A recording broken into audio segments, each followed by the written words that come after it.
أجمل 4 أهداف للمنتخب العراقي في كأس آسيا. يلا نبدأ. الهدف الأول، الله الله الله، من محبوب الجماهير، من أسطورة العراق الأولى، بالراحة بالراحة بالراحة على فيتنام، يونس محمود. والهدف الأجمل برأيي أحد أجمل أهداف العراق في كأس آسيا. لاحظ الراحة بالتسديد، لاحظ الراحة بالتنفيذ. يونس محمود أسطورة العراق وهدف جميل في كأس آسيا. الهدف الثالث، يا جمالك، يا جمال هذا الهدف يا ميمي. لاحظ التحرك، لاحظ الرشاقة، لاحظ المهارة، لاحظ ميمي محبوب الجماهير، اللاعب الأسطورة القادمة. ميمي أحد أفضل اللاعبين، ولولا الإصابات لكان أفضلهم.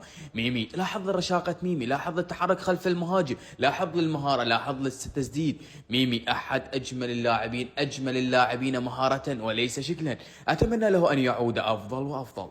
الهدف الثاني، الله الله يا علاوي، على عدنان وعلى فيتنام أيضا. والأهداف جميعها يا سبحان الله على فيتنام، وهالمرة من ركلة حرة، ركلة بالدقيقة 90، وبهذه الطريقة. الله يا علاوي، الله يا جميل، الله يا رائع. أحد أجمل الأهداف للمنتخب العراقي. أما الهدف الأول سوف يكون من اختيارك أنت. برأيك ما هو أجمل هدف للمنتخب العراقي بكأس آسيا؟ اكتبه لنا بالتعليقات، ودمتم بخير.